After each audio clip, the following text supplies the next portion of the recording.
Well, we're delighted to have back with us Daniel Weber. He's the founder of the Association of Mature American Citizens and does a terrific service in this area. We're going to find out more about what he does, but in particular, how unions now are defecting from ObamaCare. Daniel, nice to have you with us. Great to be on the show again, Perry. Thank you very much. Okay, first of all, before we get into the meat of this, tell people, our viewers and listeners, about the association and what you guys do. Okay, we're the AMAC, A-M-A-C. We're the conservative alternative to AARP. Thanks to you and Talk Radio, we grew in the last 4 years from 25,000 members. We now have 750,000 members across the country. Wow. How do people sign up and learn more about it? What's your website? Thank you. www.amac.us. That's AMAC.us. All right. Well, Daniel, we've been watching this whole thing about Obamacare is actually incredible. It is a law. Then the president decides to do away with the employer mandate. Or the business mandate. Now we're looking at the employer mandate. Now you're saying unions are willing to defect. Is this thing falling apart? Well, it sure is. It's a shame the president doesn't see the signs that Obamacare simply is not working. You know, Perry, you and I had a talk about this a while ago, and we both predicted there's no way it could work. And now here it is. We were both right. And now the unions sent a letter. They made it public, actually, which is very rare. And they criticized the president. They said, you promised us, in their letter, they said, you promised us our rates would go down, and you promised us we would not lose our present plan if we liked it. And now our members are being threatened with losing their plans. You know what's so interesting about this, Daniel, is that I saw one of the articles that listed everything that the president said about Obamacare. Everything that the president has said about Obamacare is now untrue. I mean, hello? Yeah. And, you know, it's interesting. You know, we say, well, we should blame the voters because they elected the congressmen and senators and so on that passed it. But you know what? The congressmen and senators, they were snookered too. They were fooled. They were told the same thing. And as you know, Senator Baucus, a Democrat, came out and said Obamacare is a train wreck. And now the unions, and we're talking about big unions here. We're talking about the Teamsters Union, the Electrical Workers Union, the IBEW, the Roofers and Waterproofers, and the Allied Workers Union. These are powerful unions. And for them to come out and publicly criticize, that means, you know, we are in trouble. Obamacare is in trouble. So what are they demanding, Daniel, and what can they do since it's already a law? Well, a couple of things. We talk about the law, and yet the president can delay the law a year. I mean, that's against the law, but that's an aside. What can they do? Well, what the unions want to do is have drastic changes in the way the plans are being done. And they went to the White House, and the reason they wrote the letter is because they were rebuffed. They were told this is the way it is, and just you have to take it that way. And they said, no, we're not when our workers get hurt.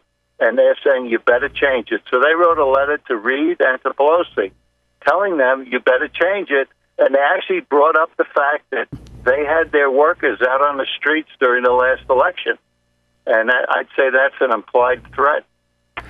All right. What is AMAC doing? I mean, what kind of pressure are you putting on legislators? Well, you know, it's interesting you mention that. Last year when the Supreme Court ruled, there were a group of doctors who happened to be members of the House and Senate, the Doctors Caucus, the GOP Doctors Caucus, 21 members. They spoke out on the steps of the Capitol against the Supreme Court ruling, and they asked AMAC. We were the only outside group, AMAC. They asked me to speak and to give my voice as to what we thought the effect would be on senior citizens.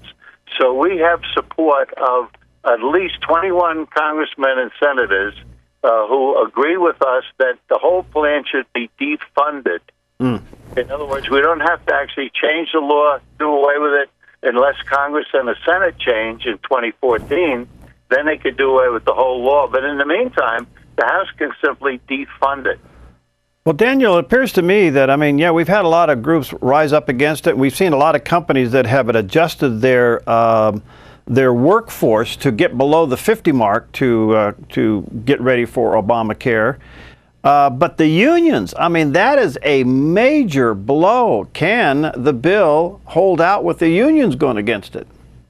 Well, the whole thing is, they were misled, and they thought they'd get exceptions and exemptions because they had what they call Cadillac plans, which are very, very good plans. And, the workers deserve good plans. And they were told they could keep their plans. Well, now, oh, no, you can't keep those plans. And the promise that we made to you is broken. Mm-hmm. And the unions don't like that. You don't want to mess with some of these unions. And they're reacting. But it's a shame, really, that folks passed it. Pelosi was right. We don't know what's in it until it gets passed. And that's a shame, And yeah. So thank God for Perry and people like you on Talk Radio that are getting the truth out there. Well, Daniel, before I let you go, what effect and impact has Obamacare had on senior citizens and in particular Medicare?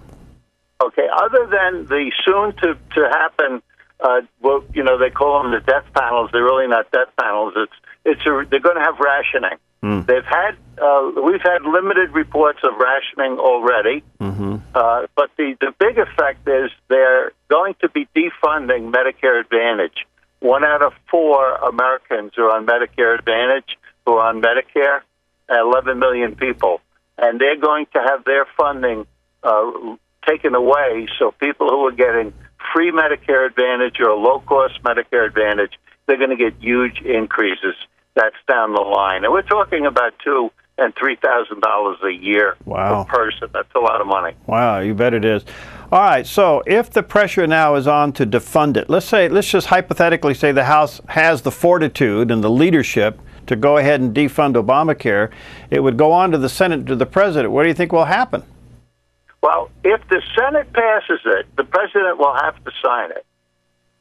There's no way he can, he'd have, what he would do, he wouldn't defund it. What they would do, we think, if there was enough votes to defund it, then Obama and his administrations would change the law.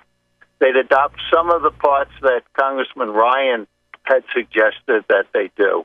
And, the whole answer really is free enterprise. Mm-hmm. There's a doctor's chain in Oklahoma. He started dealing directly with the public. And for $50 a month, they do all kinds of surgery.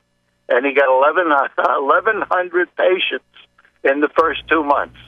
And they have 50 employees. It's growing like crazy.